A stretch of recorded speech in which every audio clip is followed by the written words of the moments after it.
En el mundo del control y la auditoría, tener un análisis súper riguroso es solo la mitad del trabajo. Para que esos hallazgos realmente generen un cambio, tienen que contarse de una manera potente. Así que en esta sesión vamos a desglosar las claves para convertir datos complejos en decisiones que sean claras y, sobre todo, contundentes. A ver, pensemos en esto un segundo. ¿Les ha pasado? Tienen un análisis técnicamente perfecto, impecable, y aún así no convence a nadie. Es un problema súper común. Un trabajo brillante puede terminar en un cajón si no lo comunicamos de forma efectiva, y ahí pierde todo su propósito, que es, al final, impulsar a que se haga algo.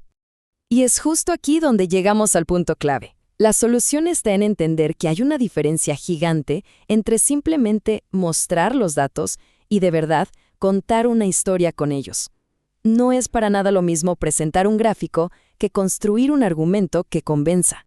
Miren, esta tabla lo resume todo a la perfección. La visualización, por un lado, se queda en el qué. Te muestra las cifras, las tendencias, lo que pasó.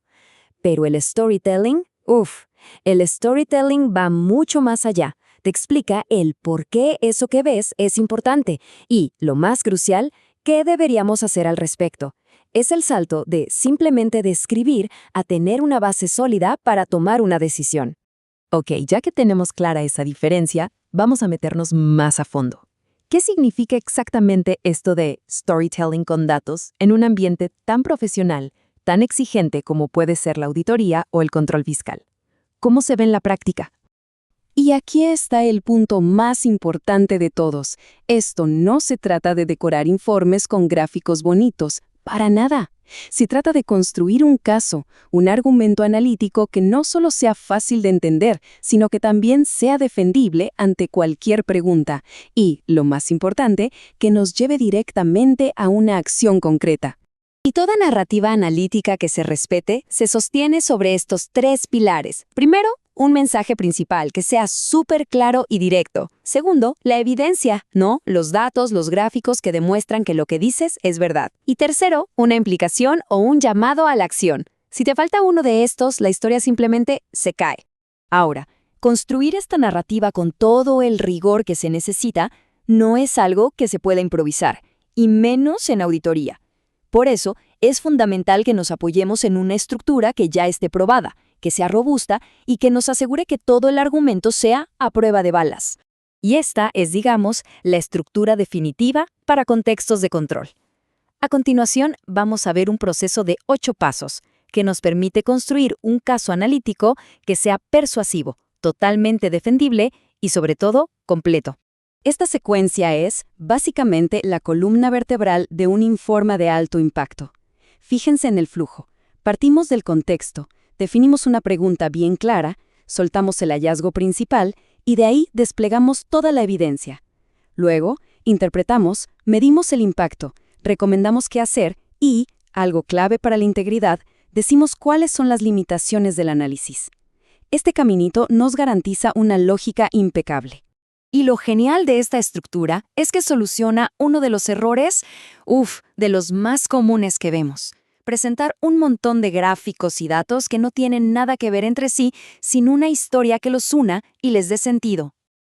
Bien, ya tenemos la estructura, el esqueleto. Ahora vamos a enfocarnos en la evidencia. Vamos a ver los principios clave para que un gráfico no solo muestre datos, sino que de verdad comunique el mensaje con fuerza y efectividad. Este es un error súper común. Un título que solo describe lo que hay en el gráfico. A ver, no está mal, pero es una oportunidad totalmente perdida. No le está diciendo a la audiencia qué es lo importante de todo eso que va a ver. Ahora, comparen con esto. Un título conclusivo te dice el hallazgo principal de una. Así, la gente entiende todo mucho más rápido y nos aseguramos de que el mensaje clave llegue, incluso antes de que se pongan a analizar los detalles del gráfico. Pero ojo, no solo se trata de los títulos. Una visualización profesional necesita disciplina. Por ejemplo, una sola idea por gráfico, para no confundir. Una jerarquía visual clara, para que los ojos se vayan a lo más importante. Usar el color con un propósito, para resaltar o comparar, nunca solo para decorar. Y por último, el minimalismo. Quitar todo lo que sobra, porque en el mundo de los datos, la claridad siempre le gana a lo espectacular. Ya para terminar, es fundamental que seamos conscientes de las trampas analíticas más comunes, esas que pueden tirar abajo hasta la narrativa mejor armada.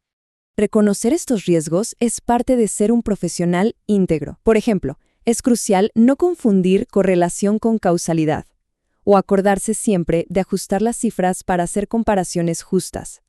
Y por supuesto, siempre declarar las limitaciones del análisis y recordar que una evidencia que no dice por qué es importante es básicamente un trabajo a medias.